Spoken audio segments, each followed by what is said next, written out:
I appreciate your company here on Joy News. Today, let's start off with some election-related news. High cost of premix fuel, unemployment, and delayed renovation of the Salaga market are key among other issues that will influence votes of electorate in the Odododiodoo constituency.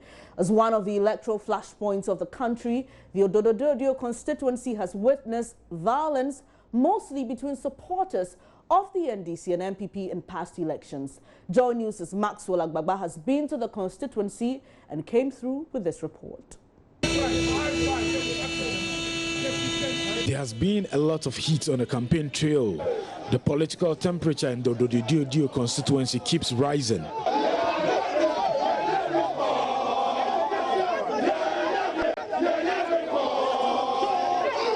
The heat can even be felt here at the beach. Our first point of call was the Jamestown beach close to the old harbour. The countless NPP and NDC flags carefully hoisted on the fishing boats along the shore give an indication of the movement. The pungent smell of rotten fish here cannot be ignored. A rude reminder of the occupation of the people living along the coastal belt of this constituency.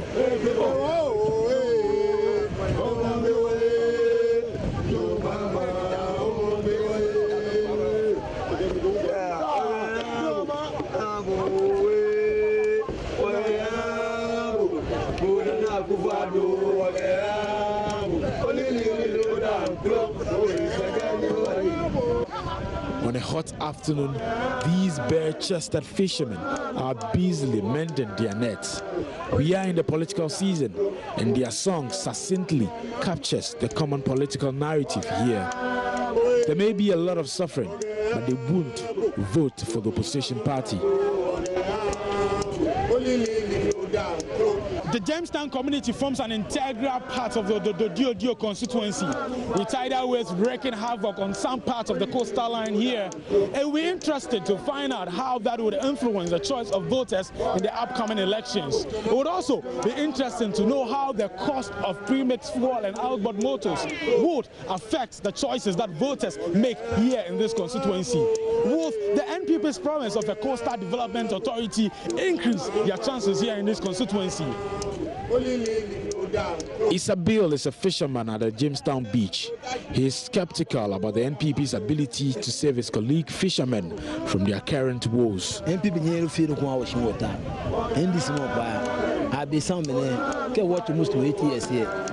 NPP cannot do anything for us in this constituency. The NDC is the only party we will vote for. President Kufuor was president for 8 years. He couldn't do anything for us. He couldn't build a harbour. The NDC has started delivering already. They brought us some outboard motors. They shared it amongst us. NDC can help us, not NPP.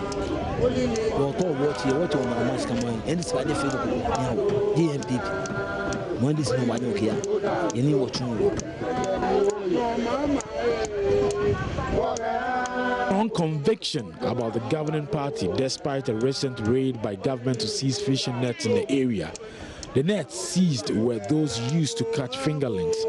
Mohammed has been fishing here for more than 13 years now. He was one of the many fishermen whose nets were seized. He says since his fishing nets were confiscated by some soldiers, he has never been attracted to the NDC.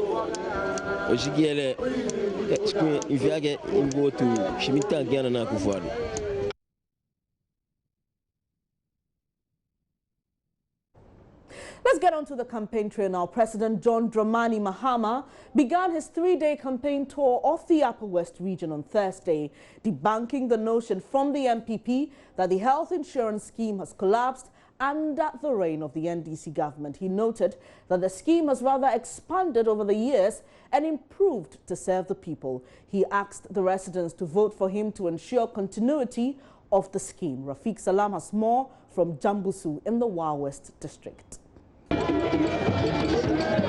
Sea of NDC supporters converged at the Wa airstrip to give President John Dramani Mahama a rousing welcome. His first point of call was Durmu, where he met members of the Traditional Council and supporters of the NDC before heading to Jambuso to inspect work on the Wa water project. The $51.5 million project is being financed from a loan facility from the Korean Exim Bank. The project, which is almost completed, will supply 3.3 million gallons of water a day to Wa and its surrounding communities. President Mahama demonstrated his excitement on the progress of work at the site by sprinkling the water on the supporters of the party. He rounded his tour of the West constituency at Wuchao, where he met the traditional rulers and also addressed supporters of the party. President Mahama stated that, contrary to the perception that the health insurance scheme was collapsed, it was further being expanded and made better to serve the people. Every year, we pay to hospitals, polyclinics, CHIPS compounds more than 1 billion Ghana cedis on behalf of NHIS card users. Under this government, the NHIS we inherited, we have not only expanded it, but we have made it even better. If you look at the number of diseases that it's able to cover, you go to other countries, you will never get that cover under any health insurance. You will never get that cover. For instance, most of the countries you go to, if you have an hernia and they have to operate, NHIS does not cover it. But here in Ghana, if you have hernias, they're covered by NHIS. Even breast cancers for women, treatment is covered by NHIS. Cervical cancer covered by NHIS. And so we have one of the widest benefits in terms of disease coverage. And we have one of the widest benefits in terms of medication. 550 or more medicines can be supplied under the NHIS. So the NHIS is growing bigger and better. And what NDC has proposed is that from 2017, we should take some of the oil revenues, a percentage of the oil revenues, and put it into the NHIS. He assured supporters of the party, based on the tremendous work that he has done for the country for the past 4 years, he has no doubt that Ghanaians will retain him at the presidency to continue with the good works. I want to assure you that our support is building up so massively in all the regions. The Western region, the Central region, in Greater Accra, in Volta, in Broga Hafo, even in Ashanti region. That's a good progress.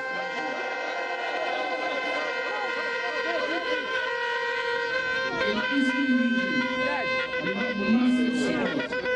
In 2012, we got 43% of the votes in the Eastern region. This year, we say we're going to get 50%. We're going to share it.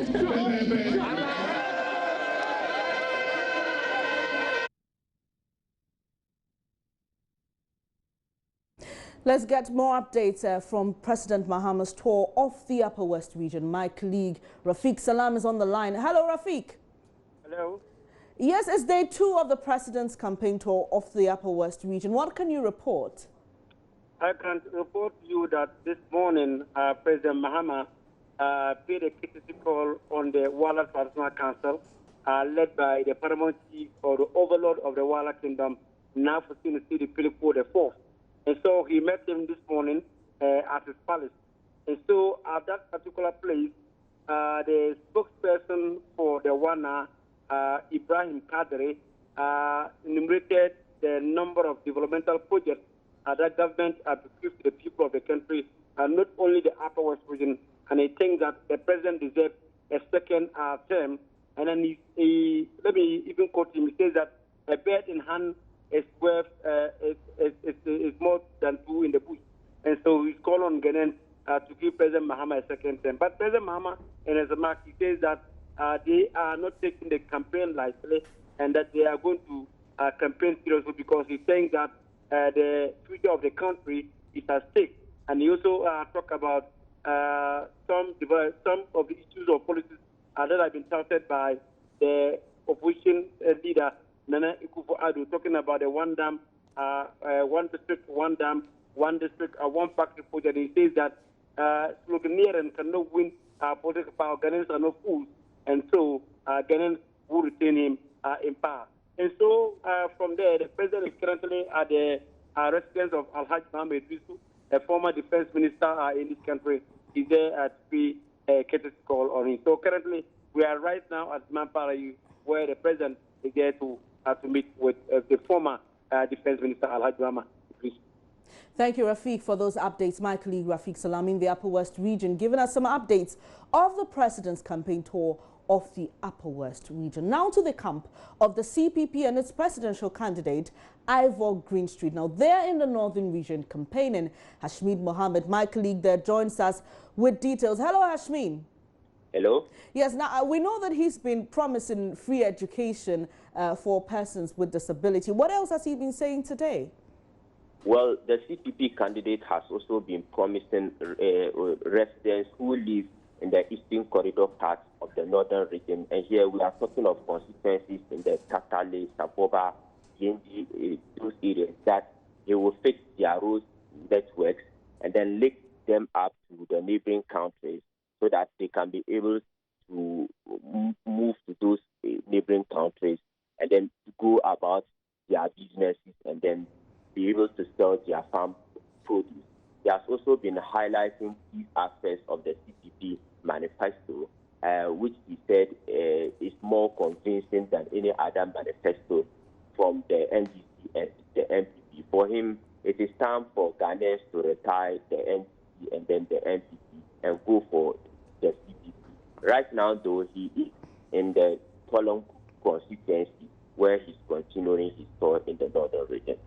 Right, thank you very much, Mohammed Hashmeen. My colleague in the northern region giving us some updates of the CPP's presidential candidate, Eva Greenstreet's tour of the region. Let's stay a while on the campaign trail. We also know that the NDP's candidate, Nana Addo Rawlings, is in the eastern region. We'll bring you more later in subsequent bulletins. Now, let's do the funeral for the late Progressive People's Party parliamentary candidate for Klote constituency, Eva Lokko.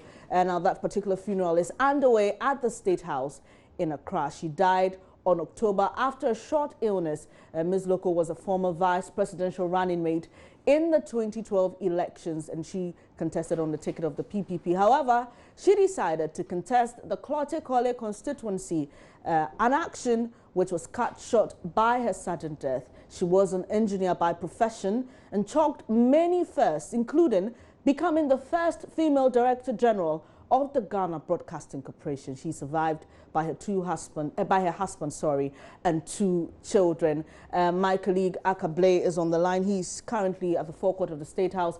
Hello, Akablay. What can you report, please?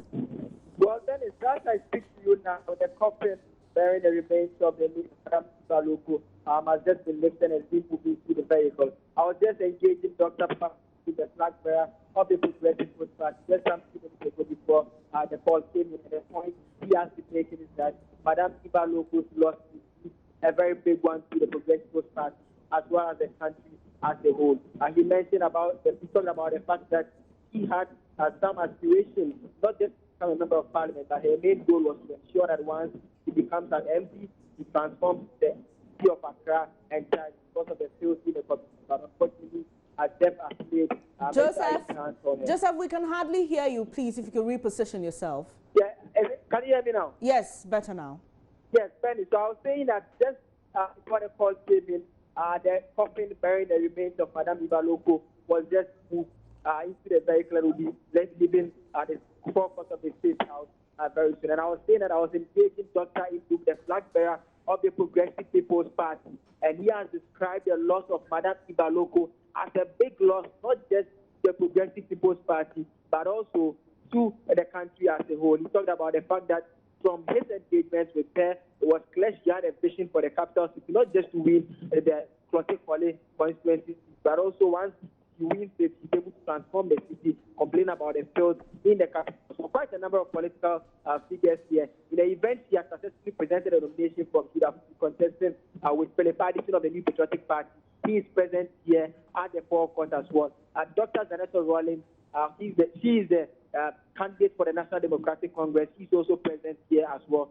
Dr. Henry Latte of the Great Consolidated People's Party is also present here at this event. I also saw Captain Nkrabi that retired. He is with the New Patriotic Party. He's also here at the venue. So it's quite a solemn occasion with the family members, her husband and children all gathered here to pay their farewell.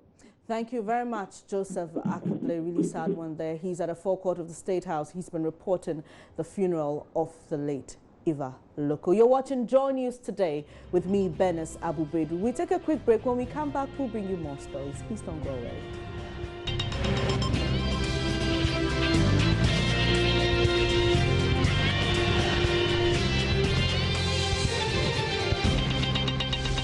Many thanks for staying here on Joy News today. Still on election-related news, the Ghana Police Service has started distributing booklets and flyers to its officers and the populace ahead of the December elections. The booklets contain information for all officers who will be on duty on election day for their operations. The flyers also educates the public on do's and don'ts before, during and after the elections. On the identified flashpoints, head of the Police Election Task Force, Chief Superintendent Benjamin Agozo, tells Joy News adequate measures have been put in place to ensure violence does not occur during the elections. Now we have the election booklet. It contains many information or so much information on election practices. We summarize that election booklet into what we call the aid memoir, which we are providing for every security officer who is going on polling station duty. We want officers who have been posted to the polling stations to be identified by that duty amulet. He got some posters and some flyers. I saw that you had a map of Ghana that had all the flashpoints in there. About how many? We have a map that contains 94 constituencies that are potential hotspots. Hotspots. Yes. Now these hotspots, what specific security, apart from the men with the duty amulet, what else will you do for these, about these hotspots? We'll post security officers at each polling station. But for the hotspots in the 94 constituencies that have been identified, we will post at least two, which means that there could be more. And they will all have the amulets? They will all have the amulets. Okay. Now, when we have done that, then we'll also ensure that we have instituted some patrol system within the area. In addition to the 2 or more personnel, we have patrol systems that are intensified, and we have rapid response units and even some reserve stations in some.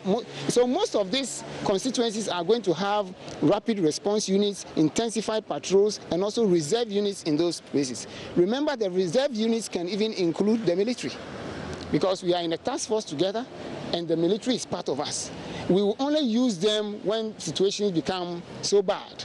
But at the end of the day, they will be part of our reserve or rapid reaction when we see that the situation in some of the polling stations or the constituencies are bad. Let's start with the Ghana Police Service. The Inspector General of Police, John Kudalo, says he admits his men failed to do their work according to standards during last Sunday's clash between security detail of the opposition New Patriotic Party and supporters of the governing National Democratic Congress. Now, there are conflicting reports as to which of the groups started the attacks on their opponents first. Other residents of the NPP flag bearer, Nana Addo. But in his first ever comment on the matter in an exclusive interview with Joy News, Mr. John Kudalo says President John Mahama was right when he said his men failed. As the Inspector General of Police of this republic, I know I'm very much in charge. I don't know whether it's by plan or design, but all these distractions and all this name calling, I don't take them as anything at all. In this position, I will have to. Those are the nuances. But unfortunately for us, those of us at this side, we can't talk. But we must remember that we are also human. But we as a police force will remain focused. We shall not be detracted. Try to ensure that we go according to our mandate and deliver Ghana a very successful elections. As at now, that's our main duty. And no distraction will let us go off course. And sir, I know you have said that the Sunday event is still being investigated, but just recently the president commented on it and said that your men did not meet up to standard in terms of responding proactively to whatever happened on Sunday. What have you got to say on that? Oh, I'll say that the president's analysis and statements are correct, because we sent him the report. I came and did a report start through the night to about 5 a.m. and made sure that a report was sent to SLC looking at the nature of the issue for him to be able to comment on it. So what he said was objective report that was based on facts and analysis from the IGP's office. But so far, what have you got on that? I think it's okay, I'll not go further. Meanwhile, in his peace message, the IGP warned any individual who misbehaves as the nation goes to the polls in 18 days will be dealt with. I'm John Kudalo, Special General for Police, and I stand for peace.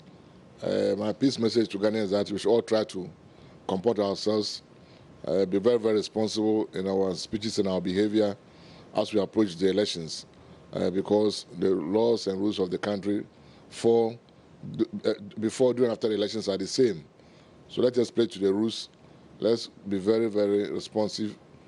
Go to the election or polling stations, cast your vote, go back and relax. At 5 o'clock or 7 o'clock, when the results start trickling in your quietness of your bedroom or your chamber, you can listen to it. Nobody should go there and try to abrogate unto himself the powers of the Electoral Commission. The polling agents should be very vigilant and then alert. They should know that they are there for a purpose. They should not go and abrogate unto themselves authorities that don't belong to them, trying to check those who are of age or not of age.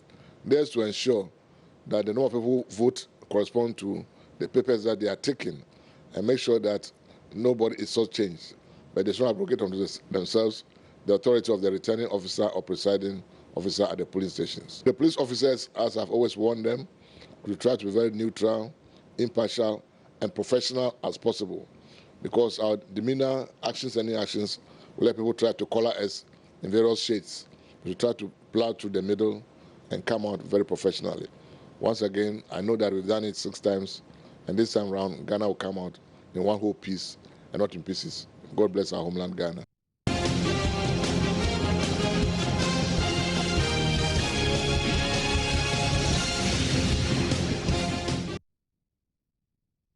Away from election-related news, residents of Asamama, a mining community in the Etiwa district of the Eastern Region, want justice a day after a police operation which resulted in the killing of 2 small-scale miners. The region has become a hotbed for galamsey activities which has polluted many notable water bodies. There has been a huge public outcry over government's failure to bring to an end the decades-old illegality. Well, a swoop organized by the police which ended on a rather unfortunate note with 2 other illegal miners killed. Asamama is a small farming community in the Tiwa district of the Eastern Region. The people in this community are predominantly farmers, with a good number of them into the cultivation of cocoa. The influx of small-scale mining in the area is becoming a nuisance.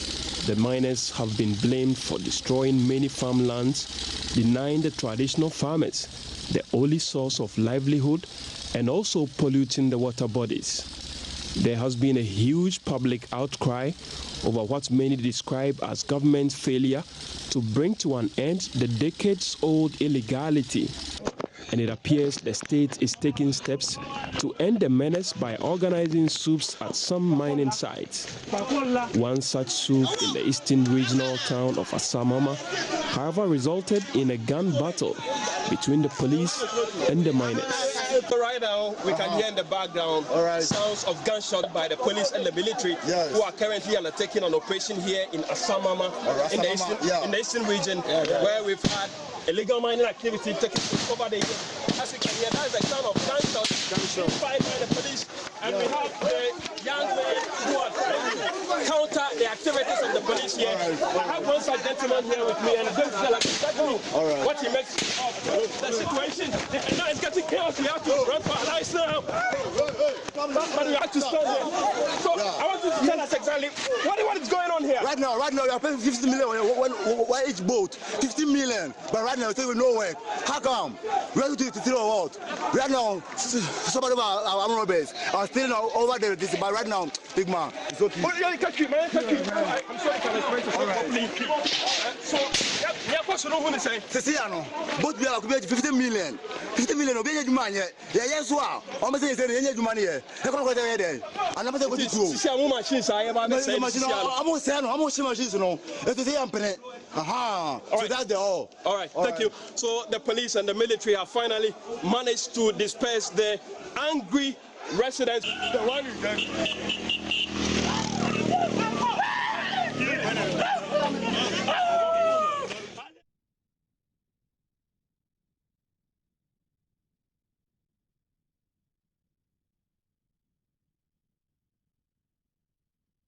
So the issue here is how the country's water bodies are being polluted all over the place. The perennial water shortage, often caused by drought, is almost here. In times such as this, it is some of these water bodies that become the option for some communities, especially in the interior. Beyond being used for domestic purposes, it's also a source of livelihood for fishermen.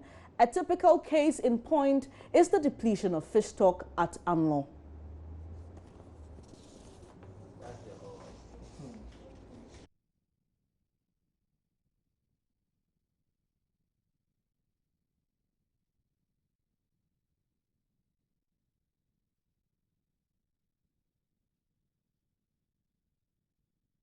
Illegal miners, locally known. More importantly, those who were wounded on both sides, all are okay.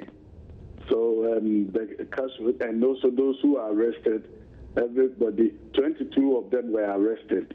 22 of the Galamsey. In fact, I must emphasize that they are not langars. They are illegal miners, which in our local parlance we call Galamsey operators, who attacked police in Asamama during the violent confrontation. Later on, it brought to our notice that 2 of them were dead, 8 of them wounded, 2 police officers also seriously wounded, and the Kibi in the scene hospital initially treated them, and some of them were referred to the Eastern Regional Hospital. Those who were referred there were one of the illegal miners. He received a gunshot wound on the left leg. Then a police officer who was knocked unconscious by the illegal miners. But now all of them have recovered and they are recuperating. Go ahead, sir. Yeah. Also, the illegal miners, after blocking the road, smashed the windscreen of Toyota air-conditioned Toyota bus that RESEC hired for the police for the operation. As I'm talking to you now, the 22 who were arrested have been transferred to the Eastern Regional Police Command to help in investigation. You just heard ASP Yao in Ketia giving us some updates on that particular incident at Asamama in the Eastern region. Now, what would be the solution to this problem? The Water Resources Commission has been offering some solutions. We can't continue like that, and we shouldn't continue these processes with impunity until such a time that we'll draw the security agencies into action where we find people dying and yet people are still bent on doing the wrong thing. We should be more responsible. You know, environmental management, which actually encompasses the management of water resources, also is an individual responsibility. We need to be more responsible. If you do your mining and at the end of the day, fishers are not able to do their work, the Ghana Water Company is not able to treat water, and then we have aquatic life. You know, apart from whatever we think we derive from the aquatic environment, the species of organisms, plants and animals alike in the water are for research purposes. A lot of students are depending on the water bodies to get trained and join the water sector or the environment sector. So we should be more responsible. We shouldn't just look for money and livelihood. That is not the only option. We can find innovative ways of living, and then we protect our environment and we protect water bodies. And Dr. Abrahams, you were talking about what everybody should be doing to ensure that we save our water bodies. Yes. But your agency is also responsible for ensuring that our water bodies are safe. Yes. So what have you been doing to ensure that this happens? Well, it will interest you to know that the Natural Resources Commissions, such as the Minerals Commission, the Water Resources Commission, the Lands Commission, the Environmental Protection Agency, and the rest of it, are meant to deal with, a few number of cases where people are not trying to understand. If we have large or significant sections of our population into those things, it becomes a national issue, it becomes a disaster, and it's simply beyond the capabilities of any one organization such as the Water Resources Commission to cope with. If you get to wager at the moment, we have tried to control pollution and encroachment to some extent, but what is happening now is we are now compelled to have a joint military police security posts just to ensure that people are disciplined and don't get into the water areas and then do what they like, and at the end of the day we have polluted water and we have to spend a lot more money to treat the water, and then sometimes we are rendered in a situation where we can't treat water at all. This is John News Today with me, Benis Abubedu. Now, the Ghana Home Loan managed to list its $5 bond on the Ghana Stock Exchange. More of this in business after the break.